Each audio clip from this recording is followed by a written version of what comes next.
Alright, what is going on, guys? Welcome back to the channel, and today we'll be changing out my IAC, or my idle air control valve, and my WRX. I got the P1509 error code, or check engine light. So first thing we'll do is pop the hood. Alright, your idle air control valve is located right here for the EJ205. I believe on the EJ255 or the EJ25 it's different. Before we disconnect it, it has one electrical connector and two Phillips head screws. Be very easy on these screws. Might want to spray them down with some PV blast ahead of time. And definitely use a flathead. Do not try to use a Phillips head. When you use put a flathead in here, make sure to tap on the back of the flathead with a hammer, so that way it actually, because it's very soft. These screws are very soft. So tap it with a hammer, so that way you avoid stripping them out or anything like that, because they are very soft. But yeah, tap them down with a hammer on the back of the screwdriver, and yeah, just two Phillips heads and this connector.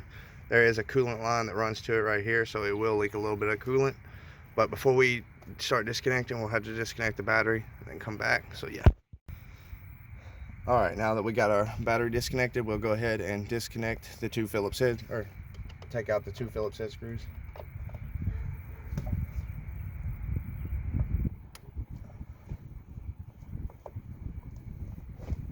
One thing to note is it will leak a little bit of coolant once we pull this off. I've already removed mine because I tried to clean my idle air control valve and it did not. The motor was going bad in it, so there's really, even though it was gummed up and with carbonation, not carbonation, but carb buildup. Even though cleaning it did nothing. And I also put a little bit of anti-seize on the threads. It's probably a good idea to go ahead and just replace the Phillips head screws. But yeah, there it is, our idle air control valve. That's all there is to it. We'll remove the old gasket, which actually this is a fairly new gasket. We'll still go ahead and remove it, along with the OEM idle air control valve. Set it out of the way. And here is the new one. There's the part number. These things are really pretty expensive, so keep that in mind. It's almost 200 bucks. Bought a cheap one, NGK. That's cool. Now, I've already cleaned all the buildup out of the actual housing itself, so all this is good to go. And I've also wiped off the gasket surface prior to this, so all we have to do is just simply set the new gasket in there like so, and everything should line up. Kind of give it a little push, and here's the new idle air control valve. A lot more cleaner. Let's do it side by side. So yeah, now we'll go ahead and simply place the new one on. I'm gonna go ahead and put my screws back in, because if you go to put this on, you kind of move it around for the bolt holes, what'll happen is it'll unseat that gasket. So that's why I use my screws, and don't set it on there until I have my screws lined up, because it will unseat that gasket really quick,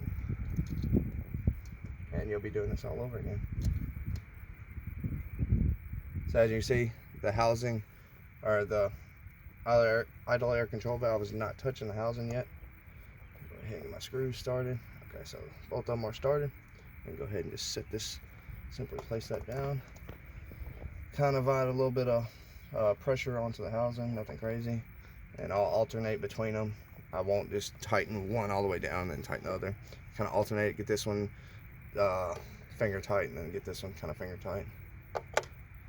Just go back and forth. That way it seats properly and evenly.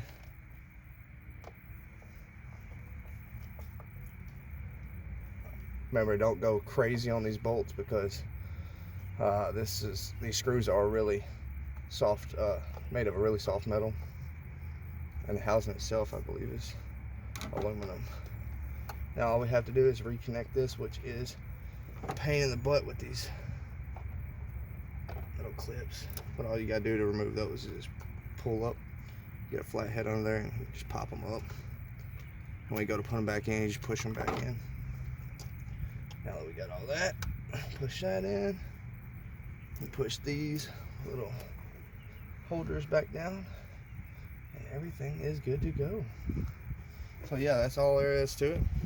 Pretty simple, easy to do thing. Even with a top mount air cooler, I believe this is still accessible, but me running a front mount, it's definitely accessible. Just keep in mind you will lose a little bit of coolant, nothing crazy. You can also clamp off this hose if you need to, but as you see, I didn't lose a lot of coolant. So now we will reconnect the battery and then clear the code and see if it comes back.